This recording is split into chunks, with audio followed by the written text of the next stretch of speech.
Hey everybody, it's Laura Petersen, best-selling author of Copywriting for Podcasters, and you're listening to the 360 Entrepreneur with Jan Ilunga. This is episode 199, and today we talk about copywriting for podcasters. Here we go. Welcome to the 360 Entrepreneur Podcast, the show for entrepreneurs and small business owners who dream big and want to do bigger. Join some of the world's top entrepreneurs, internet marketers, and best-selling authors as they share their inspiring stories, their struggles, and give actionable tips that will help you build, grow, and promote your online business. Here's your host, Yanni Lunga. Hey, how's it going? Welcome to the final episode of the 100. Next week's episode 200, is going to be a quote-unquote new beginning. The podcast is going to pass the 200 episode mark, which is crazy. It feels as if I started this show yesterday, but it's been quite the journey. Today, we talk about copywriting, a topic that we've discussed in the past, but this time we approach it from our perspective, from the podcaster's perspective, and we're joined by Laura Petersen, who is the author of a new book that is all about copywriting for podcasters. So she's the perfect guest to share with all of us why, even though we create audio content, we can't ignore the power of words and copywriting. The show notes page for today's episode are over at yanilunga.com/episode 199. All right, without further ado, here's the interview with Laura Petersen from copythatpops.com.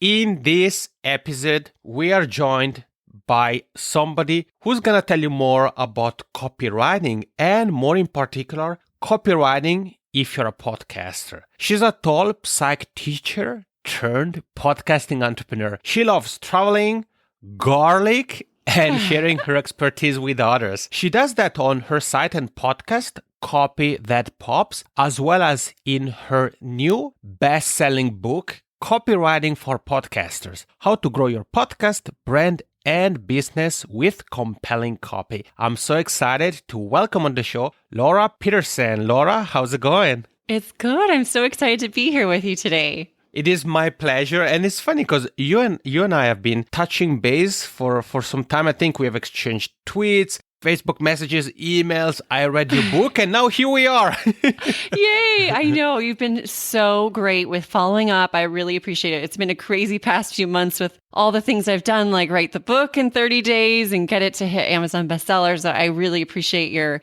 staying in contact and making it happen where we can talk today. It's great. Well, it really is my pleasure. And yeah, I know, congratulations on the book, not only on the book, but on the book becoming a bestseller. And before I ask you about the content, about the book, I have to ask you a question, Laura. I know that you are a traveler, so yes. I saw it from your bio, you're a traveler, but you have a passion for garlic. So I have to ask you about that because, I know people may like garlic and so forth, but a passion for it. So I do. Where does it come from? I don't know, but I can say that I have never in my life had a meal that had too much garlic. I don't think it's possible. And it's actually funny, the timing of this very weekend. Well, I live in San Diego with my husband, and we are going to drive up to LA with my brother, my sister-in-law, my cousin and his wife, and we're going to a restaurant in LA called The Stinking Rose. And it is just garlic bonanza there. It's just garlic everywhere. There's even garlic hanging from the walls, this decoration. So this is perfectly timed. So heaven on earth, basically. Yes, I love it so much. I cook every meal with a ton of garlic. Nice. Laura, I have to admit, it's the first time I talk to or even meet a garlicaholic. I don't know if that's a word. We'll make it a word. That's good. Right. Well, all right. So, Laura, you said your book, Copywriting for Podcasters: How to Grow Your Podcast, Brand, and Business with Compelling Copy, is a book that didn't take you 30 years to write, didn't take you 30 weeks. It took you 30 days. Could you take a moment to tell us a little bit more about your experience as an author? How was that journey? What did you learn? Yeah, well, a couple of things inspired me to do it and in such a short time frame. So I had recently attended a conference in San Diego called Thrive, and that was very motivating. And then I jumped into an influencer accelerator mastermind program that's run by Brandon T. Adams. He also has a great podcast called Live to Grind, which I'm now the executive producer of, full disclosure. So that's another long story. But I was in his accelerator and I had just gone to this conference, and people kept on saying, you need to write a book. It's one of the things that can really set you apart in the landscape of whatever you're doing from your competition. If you can say, yes, I wrote the book on my field, on my topic. Right. And oftentimes you can book speaking gigs or get on more podcasts or have an article written about you just from having a book out there. So I thought, okay, this is something I need to do. And I can either say, well, I need to research every little detail about getting it up on Amazon and doing the marketing and how to, format everything perfectly. And that could literally take me a year or more. Right. Or I can just put a crazy short deadline and just push myself and go. And so that's what I decided to do. So I decided just to give myself 30 days. It wasn't easy. I mean, I do like writing. Writing kind of just comes out of my hands. I've done it so much, typing it out. But there are some other tricks that I can tell you about to make it go faster. And I really think that just putting a short deadline on yourself is the best way to just focus on something and knock it out.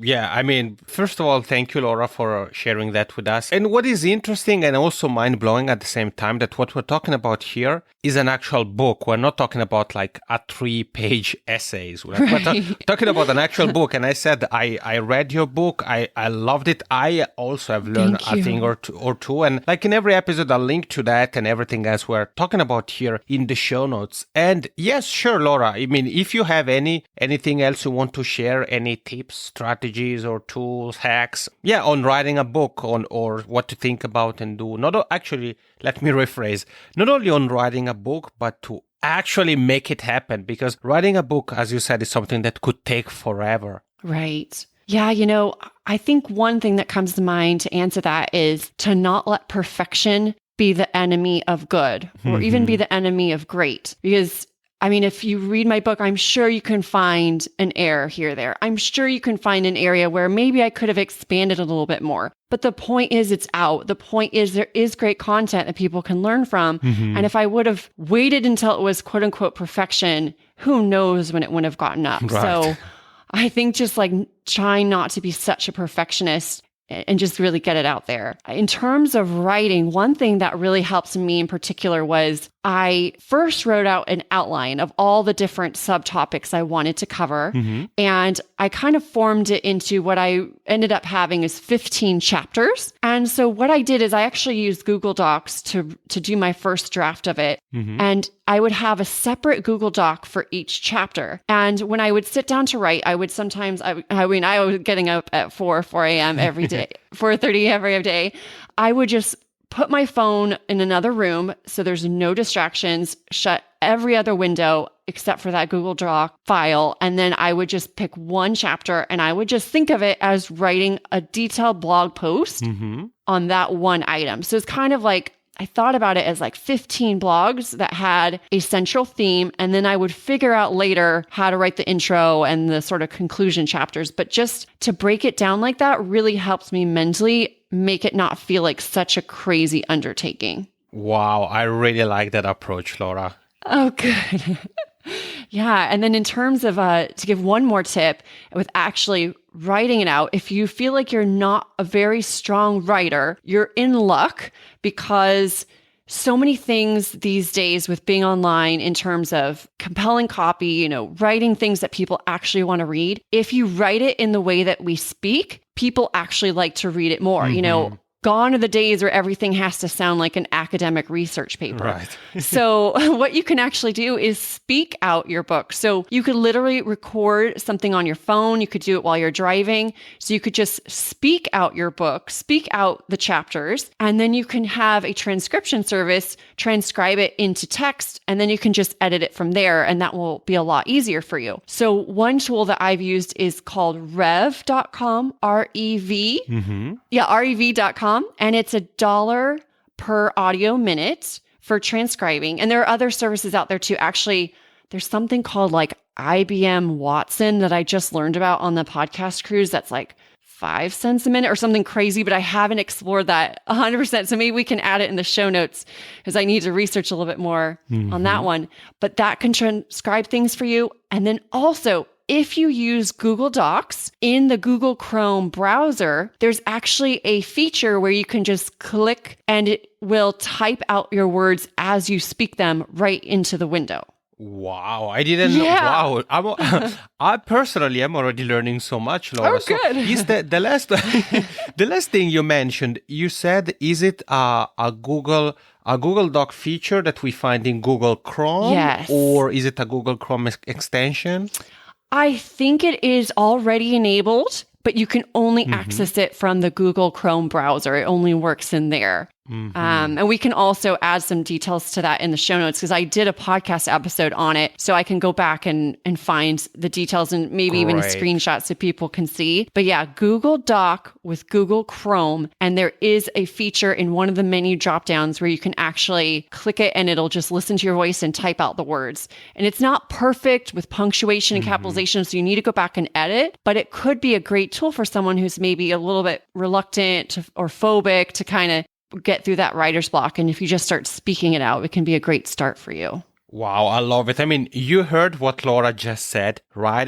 Putting together a book has never been this easy. And yeah, as you well said, Laura, absolutely. In the show notes, we're going to add the links to everything we're covering, including the link to the episode where you mentioned this last hack. That definitely comes in handy if somebody, as you well said, may not be a big fan of writing itself, but still would like to write a book. So, Laura, your book focuses on copywriting for podcasters, and you talk about copywriting for podcasters from many different perspectives. So you talk about the title of a podcast, for example, you talk about titles of the individual episodes and other things that can really help all of us leverage better copy, leverage compelling copy. So that's kind of the topic of today's conversation we're having. And the first question I have to ask you related to that has to do with the podcast title. I mean, I'm sure you yourself, Laura, are asked this question or see people, for example, on social media ask this question quite often. When it comes to the podcast title, what would you say are the quote unquote elements of a show-stopping show name? Yeah, that's a great question. And that's actually something that took me forever to come up with my name. So my podcast is called Copy That Pops. And even sometimes I'm still like, oh, I wish I could change the name. But, again, don't let perfection be the enemy of great. Just keep going. Eventually you have to pick something and go. But some tips that I would give people, for one, is to think about keywords, because even though our podcasts are audio, we're communicating with audio, the search engines, and by that I mean Google and even iTunes, they index our show, they index our site with the text that we're using. And one of those things is the show name. So I wanted to use at least one word in the name of my show so that it was really clear to the search engines and even to the visitors what the show was about. And so I used the word copy because copy captures writing online. And then the next thing I would say is to keep it as short as you can. Sometimes a name can be really clever if it's really long. Like, what is the name of that movie where it's something about the universe? Oh, shoot. Now I'm not even remembering, like, as we're talking, but it's kind of like this crazy long book name, and it's really catchy and clever, but it's really long. So I would say that the best show names are as short as possible while actually communicating what you want to communicate. And then I personally wanted to find a name where I could still purchase the URL. Okay. So I even had some great names, but the URL.com was taken. And so I scratched them and kept going. So I kept going till I found copythatpops.com was available. So I bought that because I really wanted something very easy for people to type into the web browser and go and find after the fact. So that was important to me. And then the last thing I would say is just try to make it sound catchy or interesting or a little bit different and have some bit of your personality in there. And so that's where the pops comes in because I feel like that's a fun word to say, and it kind of captures the fact that the writing that we're using needs to be interesting or compelling and that kind of a thing. So I would say try to make it interesting and clever, but don't make it so clever and silly that it maybe isn't clear. So think about clarity, brevity, and some keywords. Now, I have a question to ask you on what you just shared with us, Laura, because I mean, you talked about different things that we should think about. So you said it should be something that people can get an idea of what the show is about. SEO is something we shouldn't ignore. But would you recommend, for example, you talk about the importance of brevity. Would you recommend coming up with a short name and then expanding to it? So to add the additional things? Yeah. Like... that could work. Like a subtitle almost. Exactly. Because I'm thinking about when you were talking about the importance of SEO for Google and iTunes purposes, I was thinking, obviously, I'm not saying that one should throw like 200,000 different keywords in the title, but what if the main title is a couple of words and then we have like a semicolon or something like that, and then we have something like, let's say, for example, the podcast for, and then we would have a couple of keywords, or the podcast about this, and that. Would you say that is something that could work, or would be better just to try to focus on the brevity only?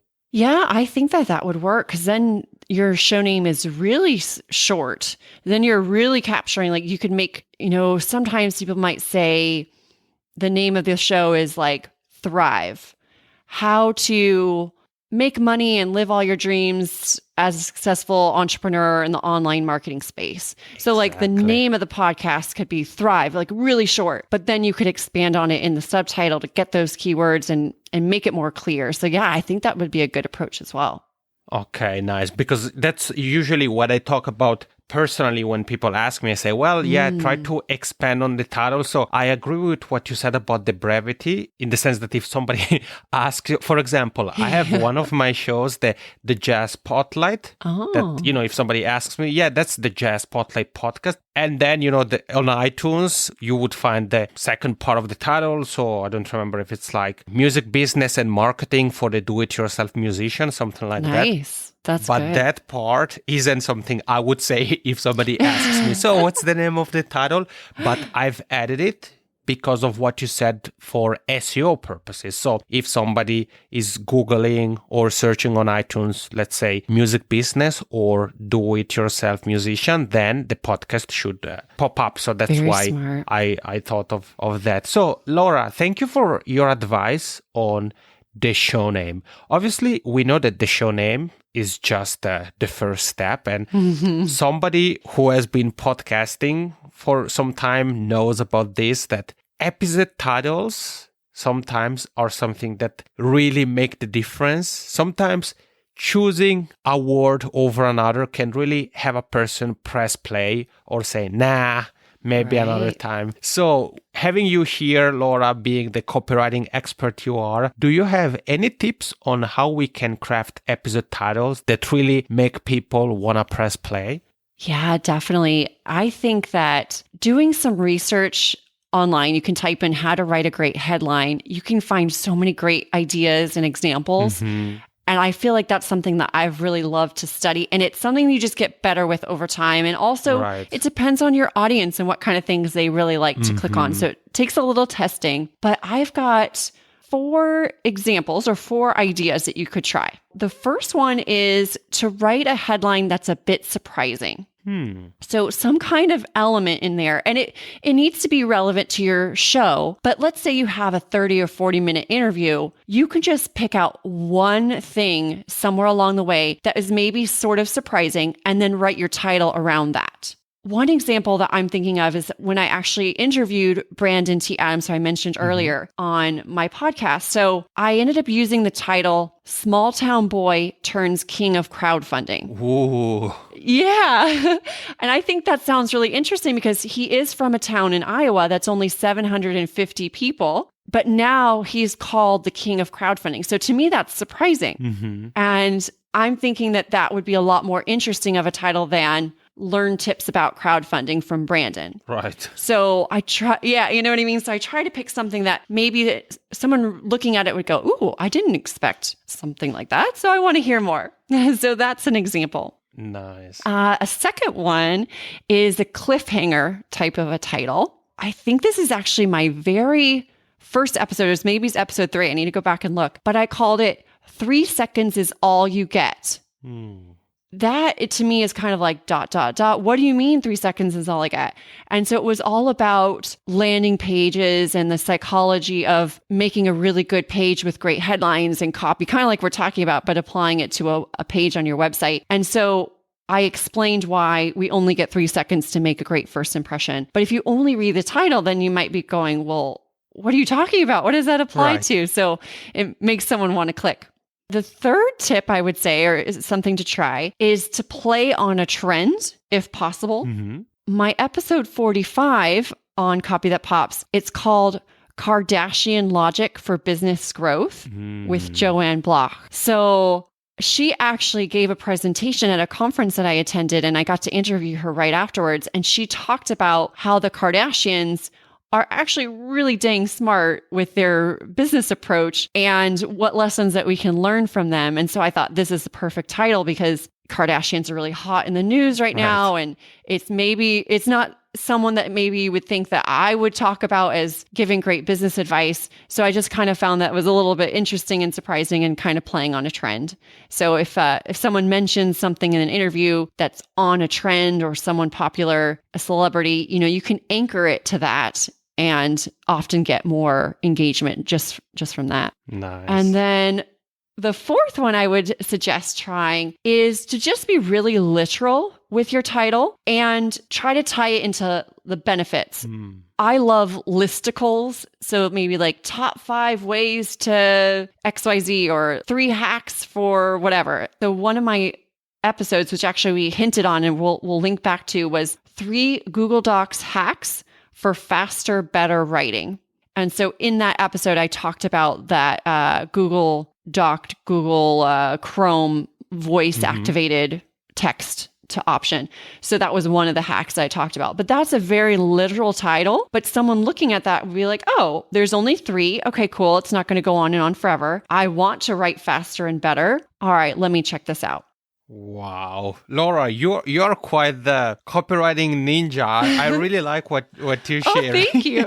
And the Kardashian in particular example you mentioned, I think is interesting. First of all, because as you said, it's something that gets people attention for sure. And at the same time, it's also something that can help us connect with some people on a deeper level, depending on what the trend is. Right. Because maybe, let's say somebody is interested in the topic of your podcast, but isn't following it yet and finds, Kardashian, and they tune in because they are fans of Kim Kardashian or whoever.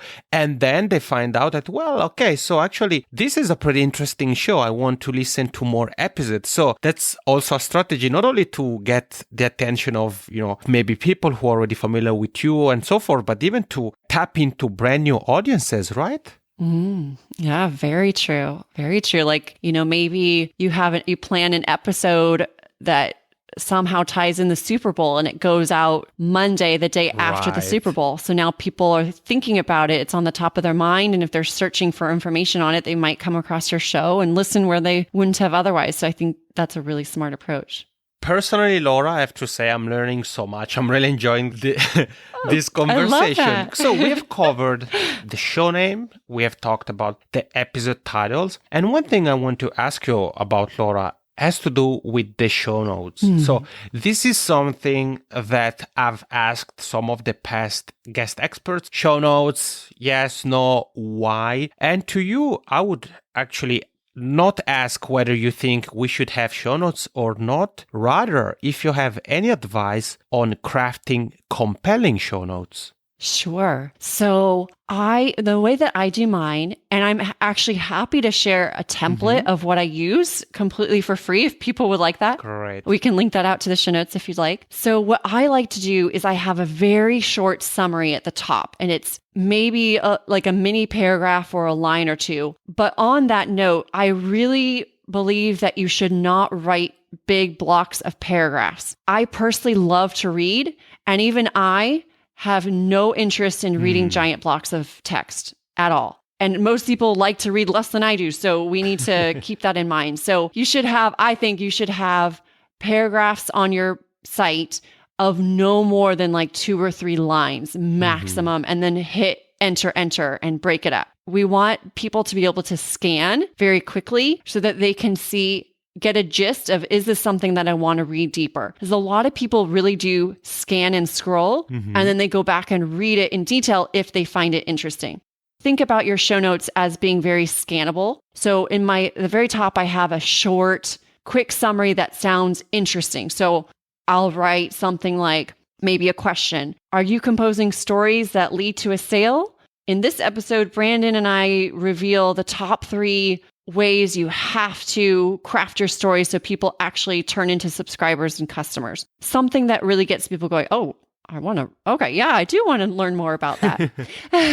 And then what I like to do is I have below that some bullets about some of the key things that we talked about in the podcast. Because for me as a consumer of a podcast, if I go to the website and that's where I first find the show, I'm not sure if I want to invest 30 or 40 minutes listening to an interview. So I'd like to scan the bullets that they have and say, ooh, that does look like some topics that I really want to learn more about. So that's what I like to offer on my show notes. And while you're doing this and everything else on your show notes, you're using keywords that are relevant to what you talked about. And most likely it's going to be relevant to your site as a whole, which is going to help with SEO, with the search engine optimization in the long run as well. So nothing is wasted, I feel like. You want to write things that both engage someone to want to click and listen, and then also give indicators to the search engines, Google, the powers that be, that you are a relevant site for the topics that you're interested in. And then below that will have great quotes from the guest pulled out. And I do that for a couple of reasons. One, I think it's fun to read quotables from other people. 2, I love to take those quotes then later and I put them on social media images so that I can share that socially, because people prefer to look at images than just text. And third, I think that it's a really great way to honor the guest and show them that you were listening and they had valuable things to say. So I think that they love to see the quotes just directly from them, and then they can use it in social media as well.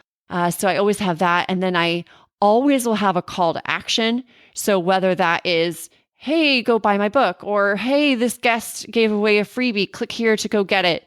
I always have something for them to take an action to go further. And then I also include the social media handles and link outs to my social media and to the guests so that people can engage further with whoever was speaking and with me.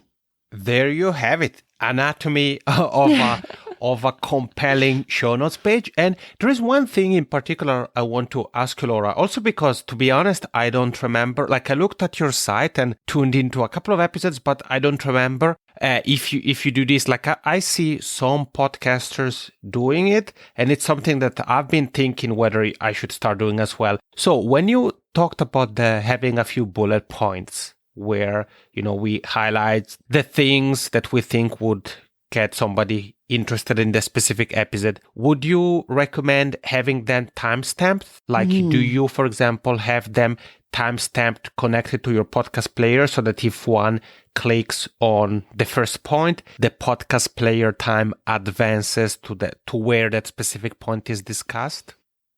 I think that is a great thing to add. If you have the time to include that, I know it is extra work. And then also, if you're paying someone to do your editing, if they charge you extra, is it worth it to you to pay the extra? But I would say, if possible, I think it is a great thing. And I've got it on some of my show notes, not all of them. So I can't say I've done it consistently, but I know as a podcast consumer, I do appreciate it, because sometimes halfway through, I'm like, ooh, I really want to learn about what they talked about there. And I can just jump right to that part of the show and kind of skip over the parts I didn't want to hear. So I think that it's great for the user experience if you have the time and budget to do it. And it's also relatively easy to do, right? I mean, I'm thinking, for example, of the simple podcast press player allows you to do that relatively easily. So I think the The tougher part of putting that into place is, as you said, the actual time. So if we are doing that ourselves, or if we pay somebody to do the editing, then, we have to make sure that they are able to provide us with the specific minute and seconds where the specific point is discussed. And one thing I want to ask you about, Laura, that ties really into pretty much the whole conversation we're having here, has to do with email lists. So we talked about email list before here on the podcast, so isn't anything new. The question I want to ask you is if you have any advice, any strategies or any tools or things like that people can use to grow their email list through podcasting. Yeah, I would say first and foremost, my best tip would be give people a reason to go back to your website. Mm-hmm. And that's around growing your email list, but then also about making sales. So as far as I know, people can't give you their credit card over the podcast. Right. Or at least they shouldn't. Yeah. Not yet. Yeah. Don't do that. But on your website, they can purchase your book, or they can purchase a course or hire you as a coach, or whatever is relevant for your business. So I would say driving people back to your website is a great strategy across the board. And then it can also be a spot where there are great lead magnets or content upgrades that you offer on different blog episodes where people can put in their email and then get something in return for free, or even for a low cost if you're something really high quality that you think people would want to opt in to buy. So I would just say, number one is drive people back to your website so that you can have an opportunity to more easily capture their email. And kind of what I just started to mention to you about content upgrades.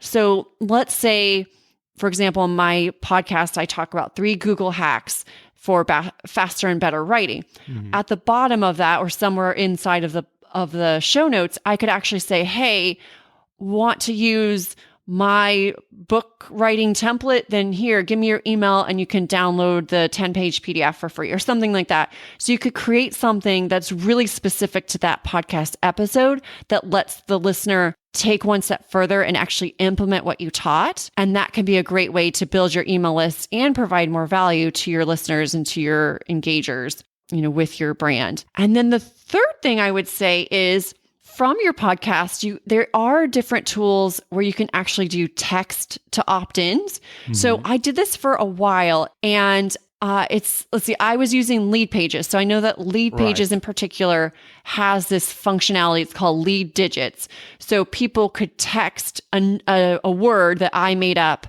to the number that they assign me, and they would get a text in their phone, and it would say, respond with your email in order to get, XYZ. And they'd put in their email, and then the text would come back and say, great, check your inbox. And I would have it set up where they would instantly get whatever they wanted to their email once they sent that back in the text. And now you've captured their email, so you can follow up with them and nurture them in your sequences beyond that. So I know Lead Pages has that, but there are other ones out there that I don't know off the top of my head. But that could be something that you can actually get people who are listening and say, hey, I know you're probably running around town, you're not at your computer. So just text the word, business to 44222 and I'll send you whatever. So that can be a great way to build your email list straight from the podcast. So you heard it. Text the word garlic to 12345 and get a free coupon to the Stinking Rose. I don't know. No, that's not true. They haven't endorsed me yet, but maybe I need to talk to them about a sponsorship.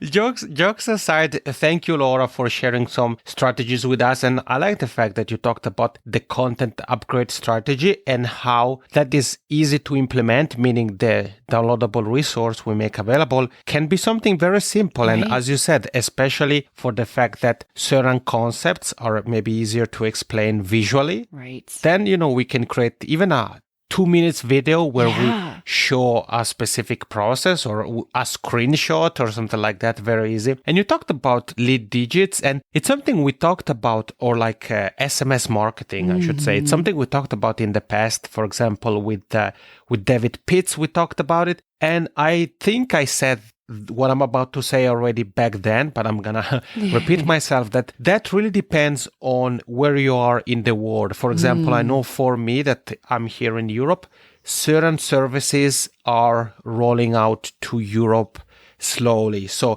probably if you're listening to Laura and I from the States or Canada and probably also the UK, most services should work for you. If you're somewhere else in the world, it really varies from service to service. But as Laura said, it's a very powerful strategy because if you think about it, most times than not, we listen to podcasts from our smartphone. And when we receive a text, we really feel like, we want to check it. So it's definitely a good way to go about this. And Laura, I want to say, first of all, thank you so much for the time and the energy. We have covered so much ground.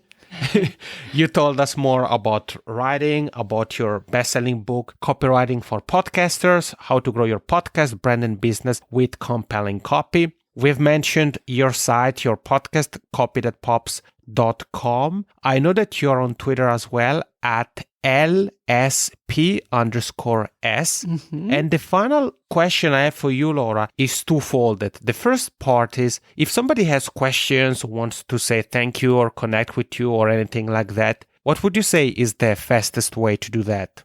Oh, that's a good question. I would maybe say Twitter because I don't get a ton of messages there. So it's actually easier to follow up than sometimes Facebook. I'm so behind on my messages because I just have so many, but I'm also very active on Facebook. So you can find me on there. And I could even say Snapchat. So that handle you mentioned, LSP_S, which are sort of my initials. That's the same handle on Twitter, Instagram, and Snapchat.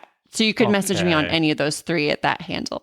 Perfect. So different ways to get in touch with Laura Petersen. And the final question is, do you have any final tips, remarks, strategies, hacks you would like to share here with us? I would say just in general, for anything that you're doing, whether you're trying to grow your business or try to grow your podcast or just having a more happy, successful life, I really, truly believe in that axiom or that saying, I'm forgetting the right word, of you are the average of the 5 people you spend the most time with. So I think it's so important to really take a look at who you're spending time with and who's giving you advice and try to increase that circle so that you're around people who are doing the same, or they're hustling just as hard as you, or they're further along than you are and they're in positions so that you aspire to be. So I think that's the fastest way to see more success in anything that you want in your life. Boom. There we have it. Laura, again, thank you so very much for being here and sharing your copywriting tips with us. Thank you so much for having me. I really look forward to hearing from your audience and engaging a little bit more anytime. And we are back. That was quite the fun conversation. It was a mini workshop if you think about it. Hopefully you have understood the importance of not overlooking words, copywriting, even if you create audio content like Laura and I do. And you heard some resources that can help you do that better. We mentioned Laura's book, her site, her podcast, everything really we've talked about is linked over at janilunga.com/episode 199, including the trick she mentioned, the Google Docs trick. If you want to write using Google Docs, but you don't like writing, then you can use your voice. And I created an animated image that I added there in the show notes that shows you how you can follow that process. Okay, this is it for today. Final episode of the first 199 series of episodes for the 360 Entrepreneur. Next week, episode 200. Get the champagne ready, and we're gonna continue this amazing journey. We don't stop. So next week, we are joined by a returning guest, Rich Brooks, and he's gonna share with us some digital marketing strategies for small businesses. And I can tell you this in advance, next week's episode is probably one of the best interviews this show has featured. So if you have a small business, if you're interested in digital marketing, or if you're simply curious to hear more about next week's interview, make sure to come back next Wednesday. Over and out. Thank you for listening to the 360 Entrepreneur Podcast. For more tips and tools, head over to www.janilunga.com.